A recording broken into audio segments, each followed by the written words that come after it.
Now we are going to starting the Rust concepts. We will start the tool chain.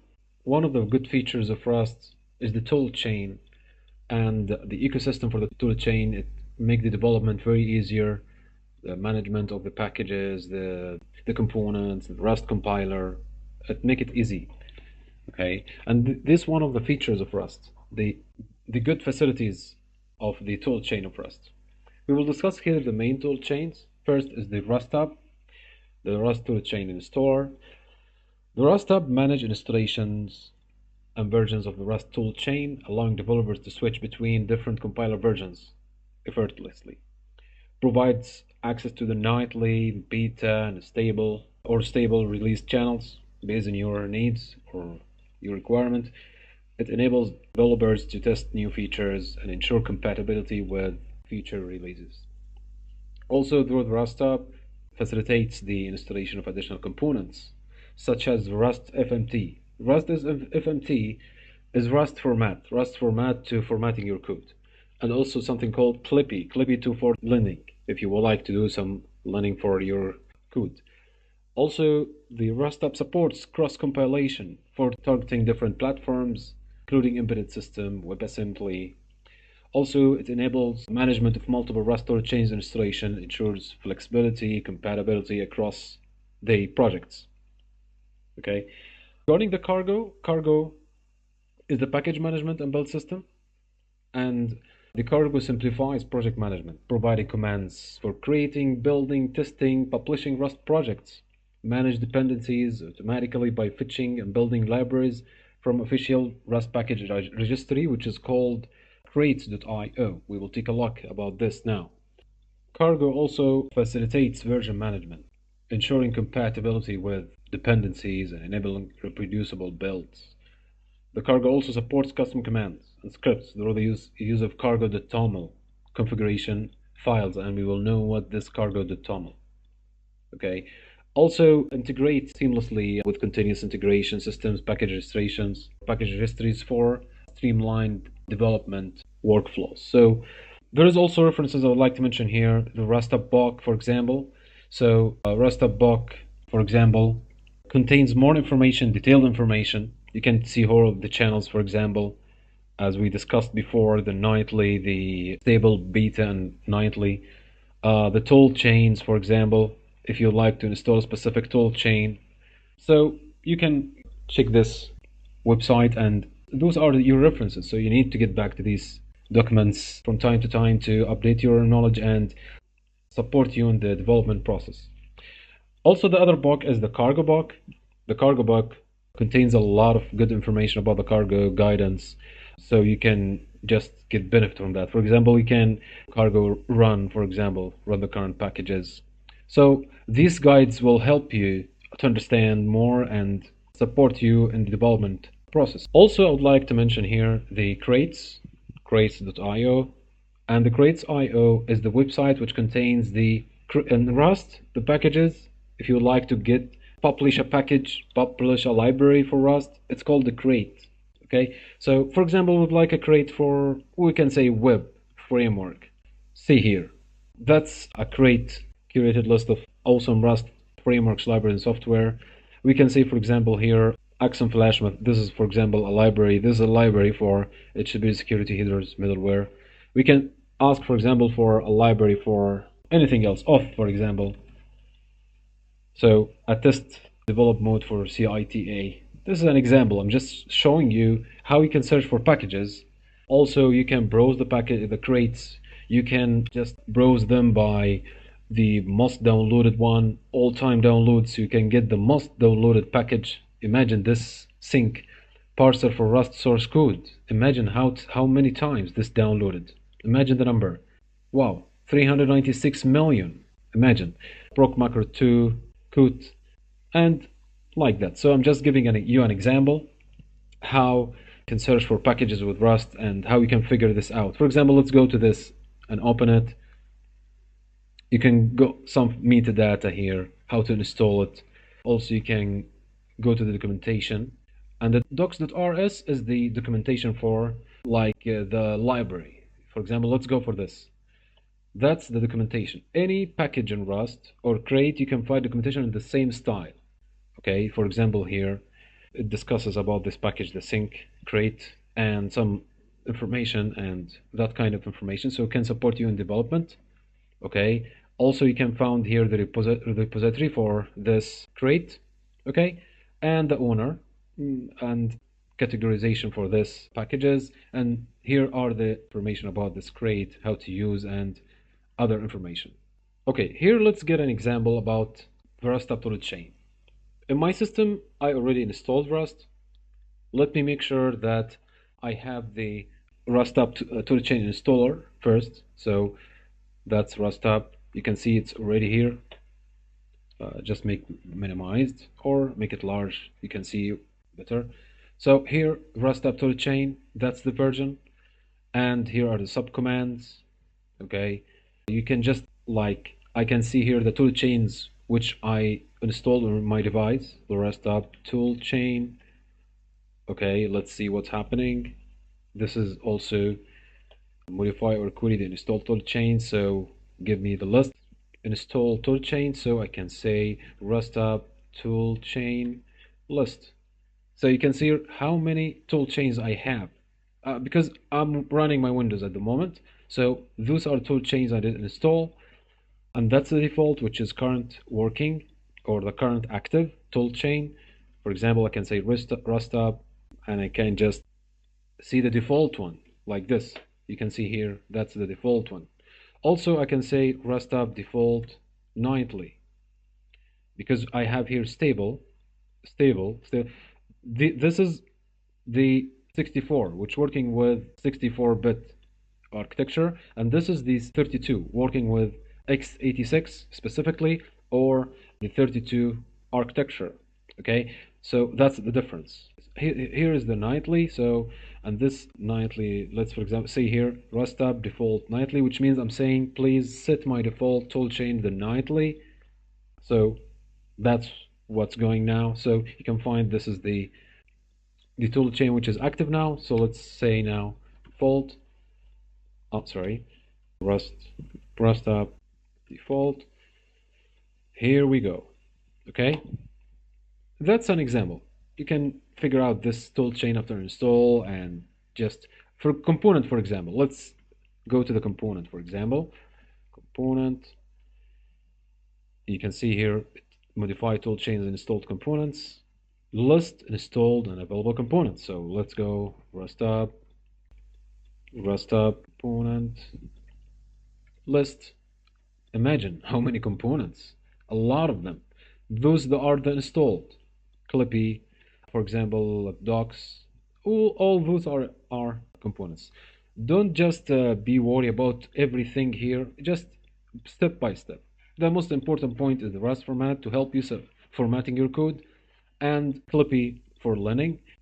For the cargo, that's the cargo.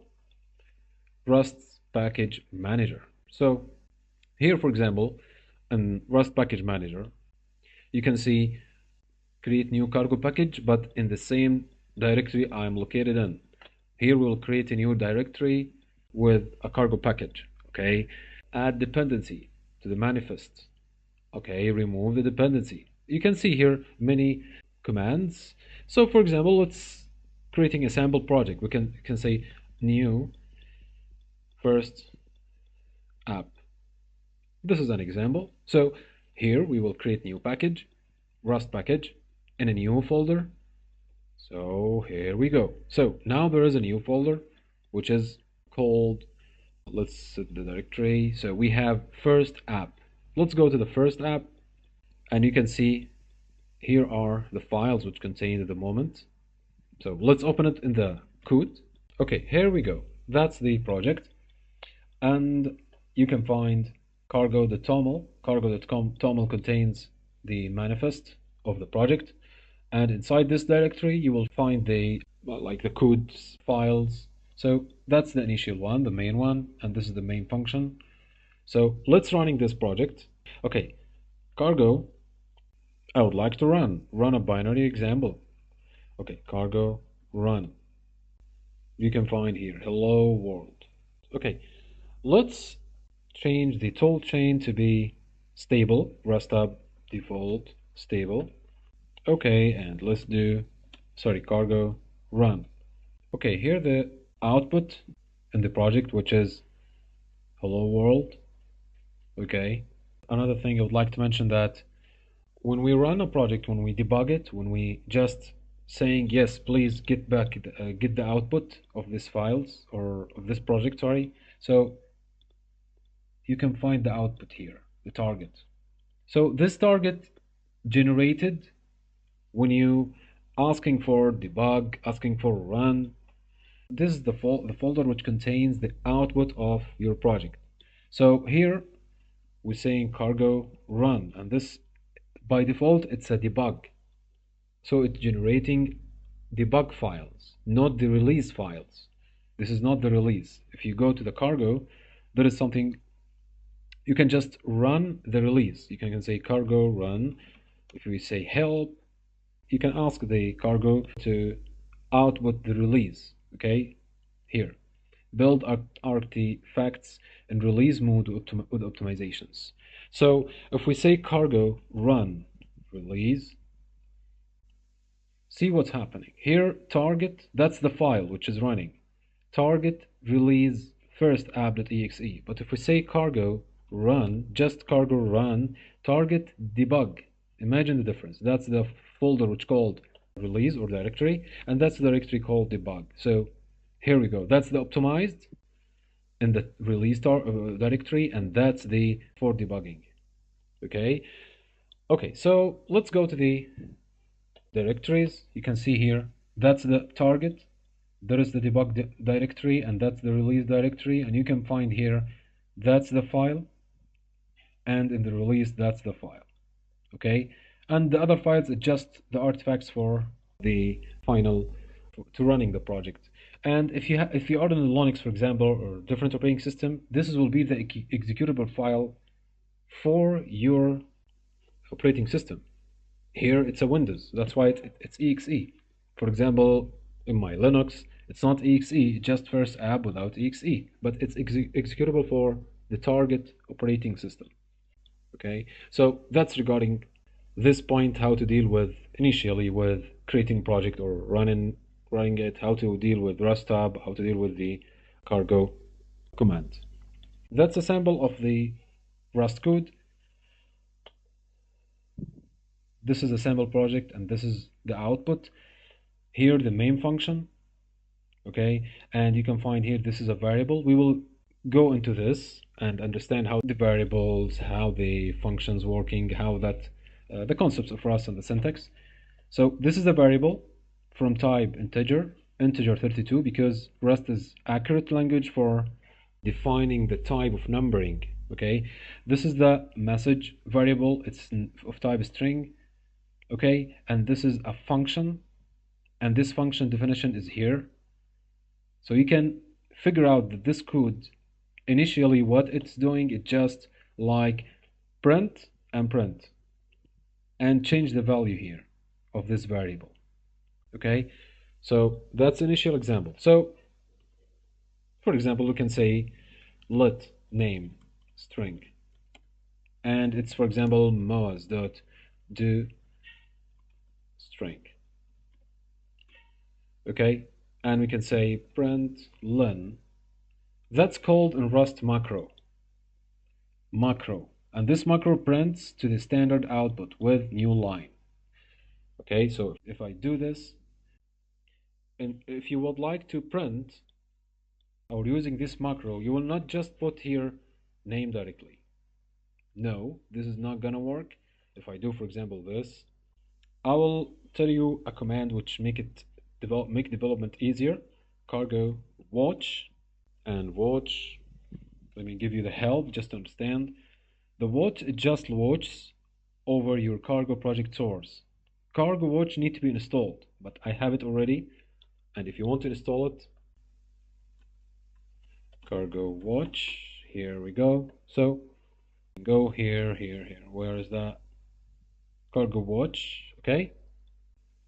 And you can find cargo watch. Simply, you can just running this. If you have Rust, just running this. I already installed that, that's why it's in my system, but make it easier for development. You know why? I'll do cargo watch. Let's see how to do run. Cargo watch. This is to running the tests all the time. When a change happen, it run again. Change happen, run again, like that. Run, check, then test. Run with arguments.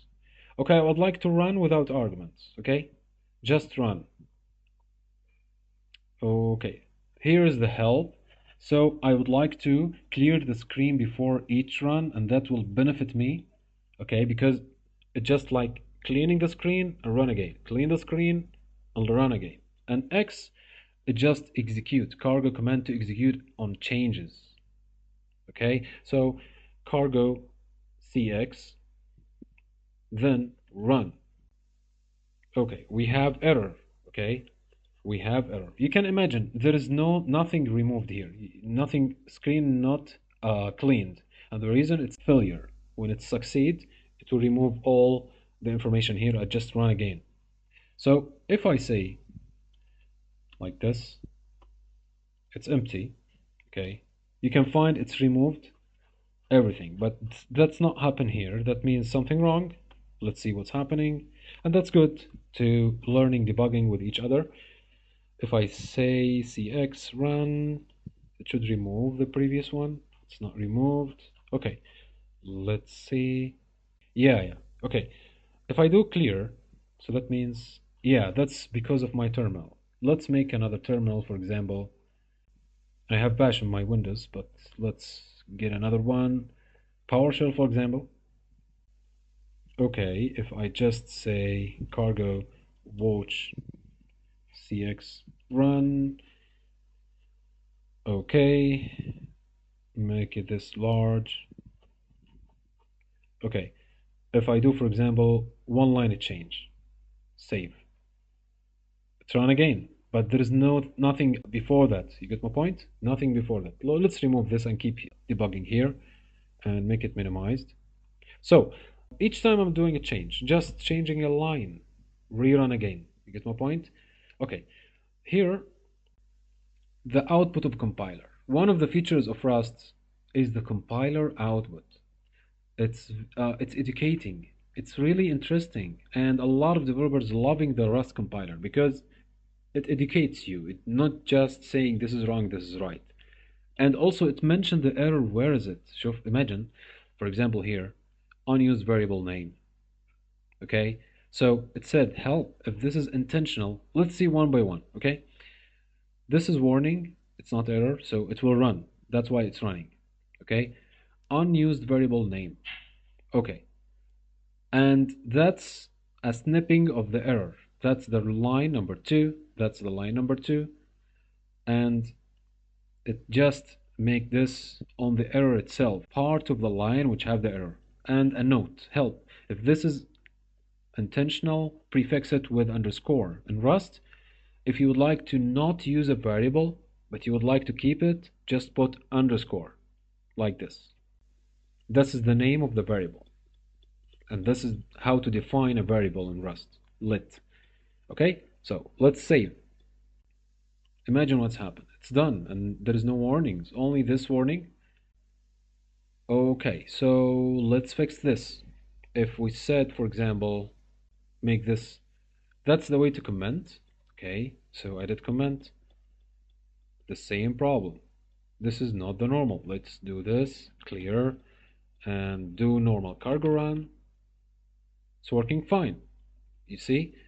So it's good that there is some issues happen, so you can learn how to debug, how to figure out what's happening. Because one of the most important skills in the software development is the debugging, ability to get the issue. Where's the issue? And just go and resolve it.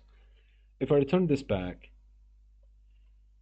okay, so I said cargo run, so it will not give any warnings because I put underscore here. Okay, sorry. So if I said cargo watch cx run, yeah, here we go. Still showing this. I'm not sure why is that. Let's testing in this. Okay, and let's say cargo watch cx run and stop this.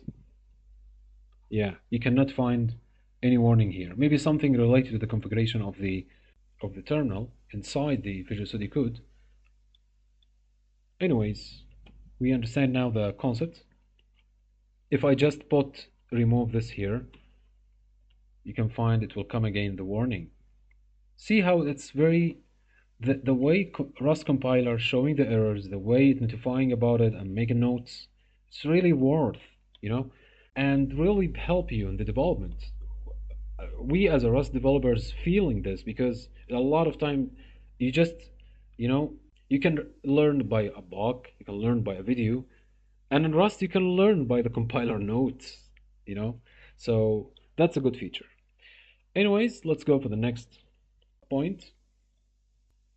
So if we return back to the example, we can see here this is a variable, okay? And this is a variable. Let is the way to define a variable in Rust by the word let. And the function in Rust starting with fn, okay? For example, let's make this, if I do, for example, here, func show, just an example, you know? And I said there is a parameter, this parameter called name, this name of type string, okay?